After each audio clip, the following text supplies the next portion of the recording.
avec le chewing-gum de l'an 3000, le chewing-gum de 3e millénaire, les boules d'herbe bien ruminées, avec des principes actifs, très bons pour l'estomac, très bons pour le corps, 100% naturel. Le masticage d'herbe, et après vous recrachez les herbes une fois bien mastiquées. Elles fertilisent le sol sans le polluer. Alors, mangez tous des boules d'herbe mastiquées et vous serez à la mode et vous serez dans le vent. Avec le 3e millénaire, mastiquez tous comme ma chouquette. Regardez ça un peu, quelle élégance. Merci, merci. Douk, douk, douk, douk, douk, douk. Olé, Bon, la suite.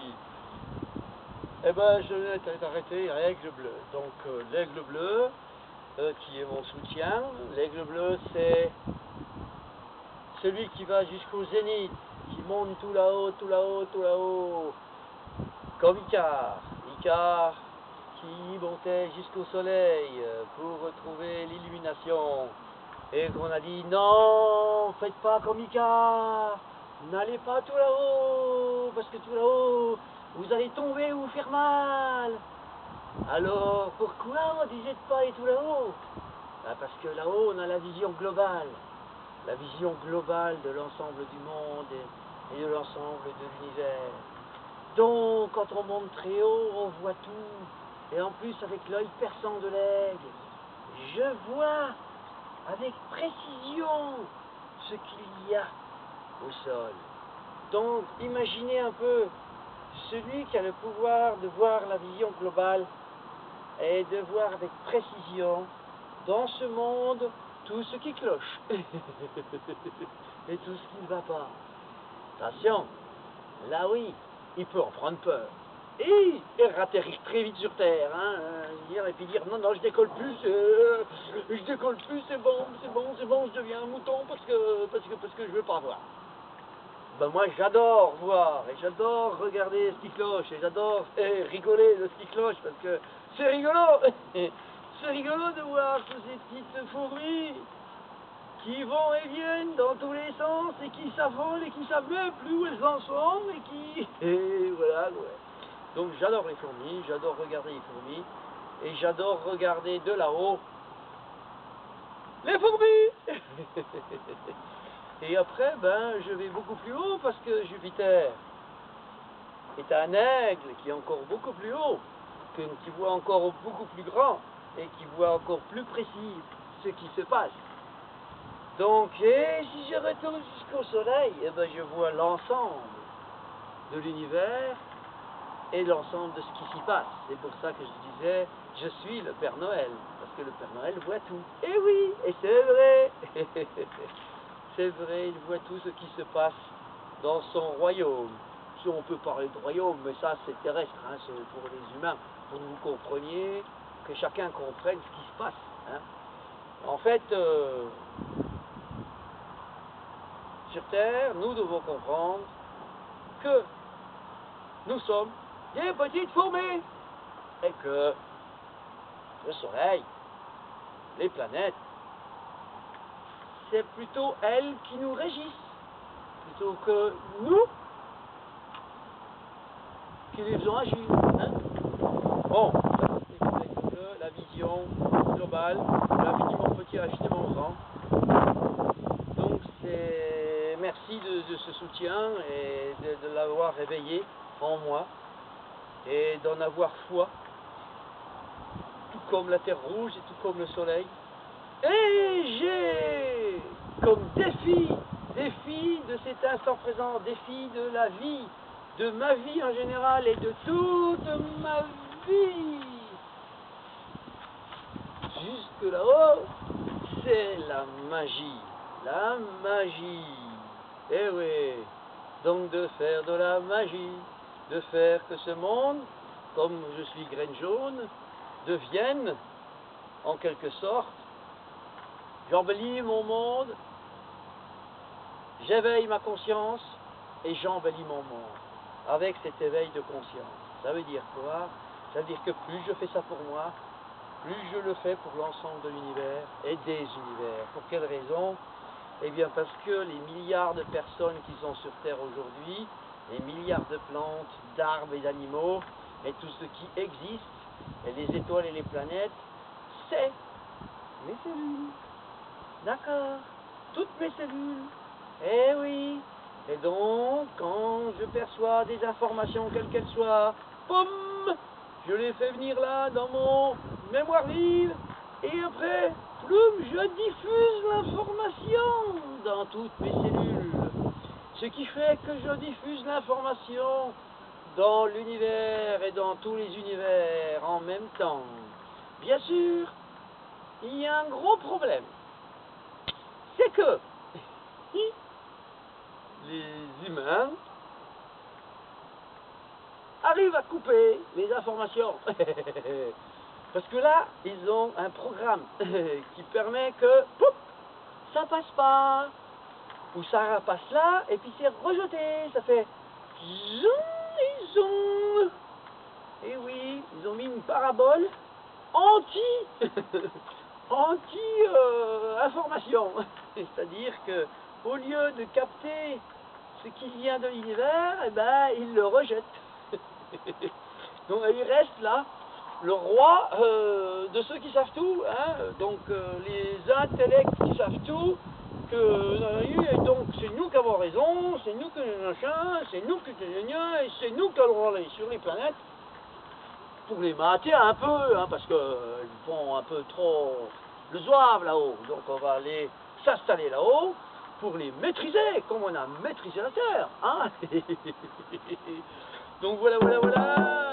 Donc je préfère être le fou que je suis que de voir ce que les intelligents, les intellects intelligents, et les scientifiques et tout ça, sont, hein. Parce que, voilà que, peut-être que je fais peur, là, sur la caméra, là, ceux qui vont me voir, ils ont peut-être peur de moi, et de ma folie. Bon, l'effet miroir, je pourrais presque dire, ou je peux dire, que beaucoup d'humains me font peur. Oh, rassurez-vous, c'est pas pour moi, c'est pas pour moi. C'est pas qu'ils me font peur, c'est que j'ai peur pour eux. Parce que, comme je l'ai dit, 2012, c'est la récolte de ce qui a été semé. Alors, bah, j'ai un peu peur pour plusieurs raisons, pour plein de personnes. Parce que, bah, s'ils continuent à couper les informations qui viennent en permanence et qu'ils n'arrêtent pas de les renvoyer, ben, ils passent à côté de plein de belles choses. Voilà. Donc ça, c'était pour qui je suis par rapport aux énergies du calendrier du sacromètre de la paix, qui tient compte de la loi du temps et de l'espace dans lequel nous vivons, et dans lequel nous vivons tous les espaces-temps. Voilà. Donc, voilà. Maintenant, je vais vous raconter une histoire.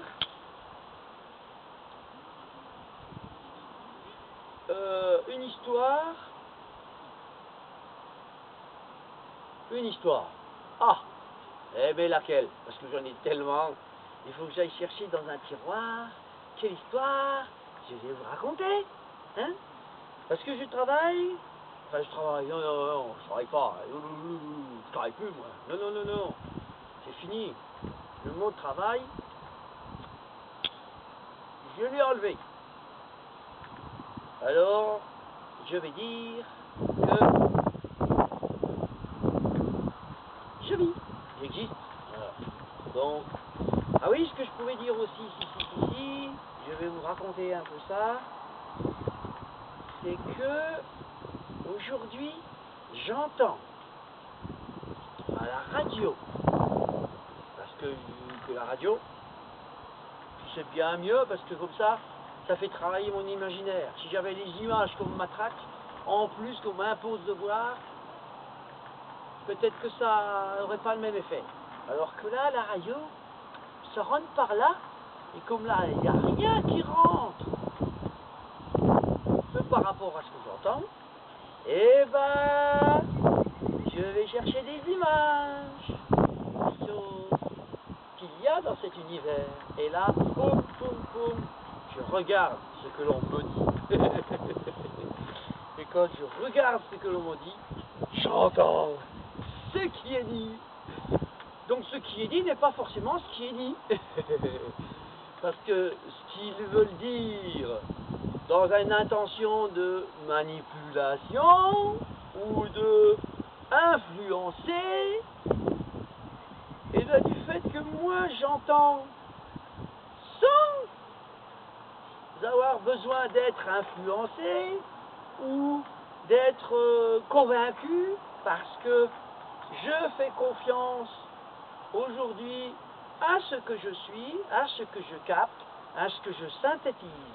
Donc je suis un synthétiseur qui capte plein d'informations de partout, de partout, de partout, de partout. Je suis matraqué d'informations. Et moi, je filtre. Je filtre et je prends ce qu'il me plaît. Je prends ce qui me convient. Et j'entends ce que ceux qui essayent de manipuler ou de convaincre ou de ceci ou de cela, et bien j'entends déjà cette attention-là, et en même temps j'entends autre chose que ce qu'ils disent. J'entends ce qu'ils disent en réalité. Et ouais, c'est génial. C'est génial parce que beaucoup de gens, en étant coincés de là, ne travaillant qu'avec lui, parce que là je parle de travail, eh ben ne se rendent même pas compte des beaux messages qu'ils envoient à l'univers. Et s'ils s'en rendaient compte, moi je crois qu'ils s'enfermeraient, qu'ils ne bougeraient plus du tout. Parce que mince, ça fait l'inverse de ce que je voulais essayer d'envoyer. Eh oui, ça fait l'inverse ou ça fait tout à fait autre chose que ce que sont leurs intentions. Pourquoi? Parce que l'intention est quelque chose que l'on peut sentir. On peut sentir les intentions, sentir dans quelle intention est telle personne, telle personne, telle personne. Et selon l'intention, eh ben je vais moi, quand je capte ça, être vigilant. Et selon l'intention, je sais, si c'est une bonne intention, je vais être moins vigilant, je vais être plus réceptif. Là, mais comme c'est quelque chose de, ben je vais être un petit peu plus vigilant. Voilà. Et puis comme j'ai foi en moi, et que je m'estime, et que je me connais et reconnais moi-même, oh quel égoïste, oh puis quel orgueilleux celui-là, dis donc, tout ce qui... Eh ben oui, je suis un orgueilleux, si j'en ai envie de dire comme ça. Je suis surtout quelqu'un qui s'estime pour ce qu'il est, pour ce qu'il a découvert de lui-même, hein, pour ce que j'ai découvert de moi-même, pour ce que j'ai vécu, pour ce que, enfin voilà, je m'estime beaucoup. Ce qui veut dire non pas si, mais que dans cette condition dans laquelle je suis, d'avoir fait tout ça, fait que l'estime de soi fait que, comme tout ce qui m'entoure, ce sont mes cellules, et bien tout ce qui m'entoure a cette même estime. C'est-à-dire l'estime que je m'estime fait que j'estime tout ce qui est autour de moi, que j'estime tout ce qui m'entoure et qui me montre ce que je suis. Merci. Waouh, c'est génial. Voilà. Bon, donc, allez, Troscan, allez, un clin d'œil de politique un peu. Donc, Strauss-Kahn, ben, lui, il n'avait pas envie. Il s'est déjà fait avoir avec le FMI. Ah oui, il était président du FMI, mais bah, il croyait que ça allait être comme sur des roulettes. Hein. Et puis bon, bah, avec cette crise qui n'en finit pas et qui finira quand elle aura lieu d'être finie, parce que voilà, tant qu'il y a de la résistance, elle ne sera pas finie. C'est une récession comme jamais l'humain n'a connue, puisque c'est la fin des temps, donc la récession finale, si on peut dire. Donc, Strauss-Kahn, en ayant été, bah parce que c'est quand on va dans le bain, hein, qu'on voit la température du bain, hein. Tant qu'on n'a pas été dans le bain, on ne sait pas si c'est assez chaud, si c'est trop froid, tout ça. Donc, bah, c'est pour ça qu'on a besoin de vivre les expériences avant de les comprendre. C'est vrai. Donc, bah, quand il a vu ça, il a dit attends, non, maintenant les Français, ils veulent tous que je sois président. Attends, bon, pas une deuxième fois, hein. J'ai été président de FMI, président des Français, non, surtout pas. Mais alors, comment je vais faire? Parce que là, bah, il y a quelqu'un qui l'a aidé. Notre petit Nicolas, il l'a aidé. Pourquoi? Parce que Nicolas, il se dit, moi, j'ai voulu faire plein de choses bien, hein, parce que oui, Nicolas avait des intentions très bonnes. Nicolas est quelqu'un que j'estime beaucoup. Mais voilà, à peine élu, et plus personne ne voulait de lui. Alors il a dit, oh, hein, à peine que j'étais élu, on voulait déjà plus de moi, alors qu'on m'a tiré les bâtons dans les roues partout, hein, pour pas que je puisse faire toutes mes bonnes idées que j'avais, donc ce coup-ci, Carla, puis notre petit, et puis tout ça, non, moi je veux être un papa qui s'occupe de ses enfants, hein, donc je vais arrêter de m'occuper de tous ces enfants qui sont pas à moi, hein, ah bah tiens, non, donc je veux plus, c'est d'ailleurs pour ça qu'il n'est pas encore trop... Il a pas annoncé qu'il était candidat, comme ça. Plus tard, je le annoncerai que je suis candidat. Et plus tard, et puis s'il m'oublie, ben il m'oublie. Voilà, donc, parce qu'il a, Nicolas, il y a une personne que j'ai adorée dans le cinéma, c'était Louis de Funès. Il était petit, très nerveux, et puis il disait ce qu'il avait à dire. Bon, dans ses rôles, hein, j'entends, je ne sais pas comment il était dans la vie. Mais, donc, je regarde Nicolas un petit peu comme Louis de Funès. Et en fait, donc voilà, c'est Louis de Funès, c'est Nicolas avec Carla Bruni. Et donc, Nicolas, il a dit... ma biche, je t'aime, ma biche, non, je te promets, je ne vais pas recommencer, non, je ne recommence pas, non, je ne me ferai plus taper sur les doigts, non, les Français, j'en veux plus, promis, on s'en va en vacances tous les deux, on s'en va en vacances tous les trois, hein, et puis c'est tout, hein, moi, je ne veux plus rien entendre de ça, non. Alors, il a eu l'idée, parce que le petit Nicolas et le petit Louis de Funès, c'était des malins, hein. Il a dit, je vais prendre tous les Français, les mettre dans une boîte, les entasser et tout, 60 millions de Français, dans la boîte, ou dans une valise, parce que une boîte sera peut-être trop petit. Donc il va prendre dans la valise tout, il va refermer, puis il va se mettre assis, bien attaché, fermer la valise, il va prendre la valise, et puis, il a décidé quoi? Le général de Gaulle, lui, il a bien jeté à la Seine les Arabes. Oh ben alors, Nicolas, lui, il va jeter les Français à la Seine. Et voilà, grand débarras. Comme ça, je suis sûr qu'il n'y en a pas un qui vote pour moi. Et oui. Et puis ma biche, elle sera contente. Et puis comme ça, on pourra partir en vacances tous les deux. Et puis voilà. Et puis des bons débarras. C'est tout ce qu'ils méritent, les Français. Avec, ouais, c'est tout ce qu'ils méritent. Nicolas, il vient pour faire des bonnes choses. Il croit qu'il a la possibilité de nous amener plein de bonnes choses. Et les Français, lui, il fout des coups de pied au cul. Il lance des tomates.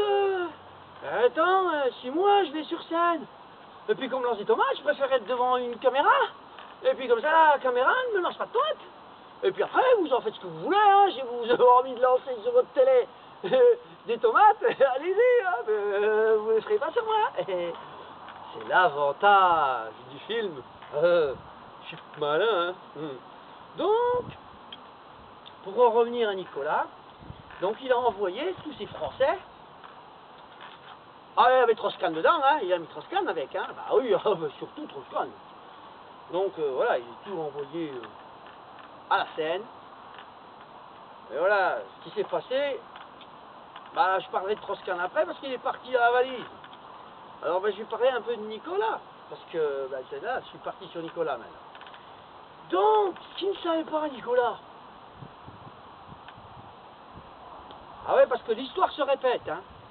C'est-à-dire tant qu'on n'a pas compris, parce qu'à mon avis, Nicolas ne devait pas être très bon en histoire, hein. Et puis en géographie non plus d'ailleurs. Parce qu'il avait su que la Seine, elle passe par la Bretagne. Je sais pas s'il l'aurait jeté à la Seine. Mais bon, voilà. La valise est partie. On ne peut plus rien faire.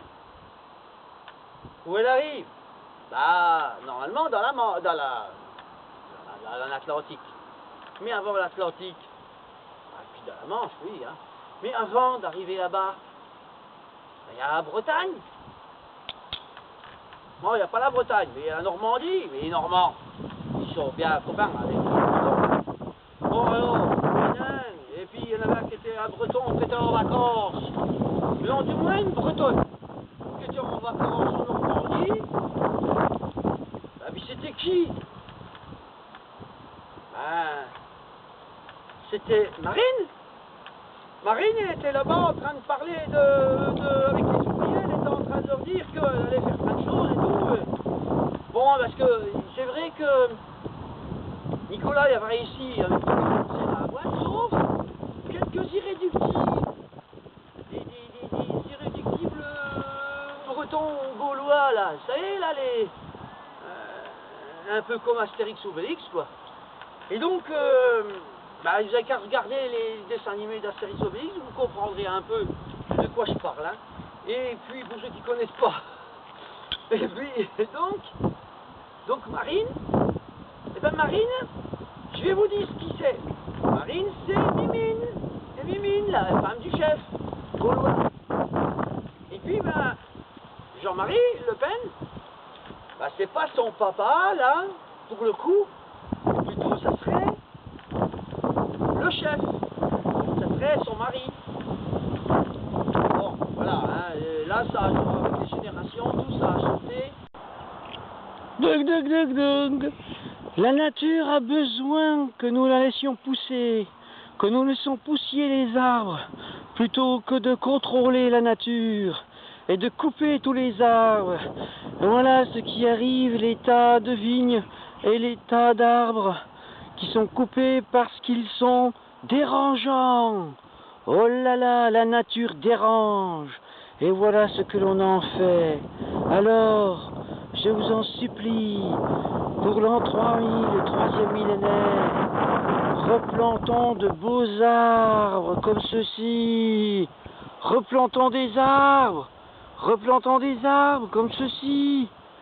Replantons des arbres ou laissons-les pousser là où ils choisissent de pousser. Comme ici. Ici, la nature choisit et elle se laisse. Voilà. C'est pas comme d'autres endroits. Regardez. La nature, quand elle est maîtrisée par l'homme, devient dangereuse, arrachée. Alors ici, c'est un terrain qui a été préservé par la nature pendant un certain temps et qui vient d'être acheté et donc contrôlé. Donc voilà les arbres et les vignes qui poussaient. Là, on en voit encore un peu. Ça, c'est encore naturel. Hein? Et donc la nature laisse de la prairie, laisse tout ça. Hein? Mais en même temps, voilà. Ça, c'est tout naturel. Sauf quelques arbres ont déjà été coupés. Mais c'est naturel. Alors, laissez s'exprimer la nature. Comme nous, la nature laisse nous exprimer. Dès l'instant qu'on est dans l'estime de soi, l'un et de l'autre. Merci, merci.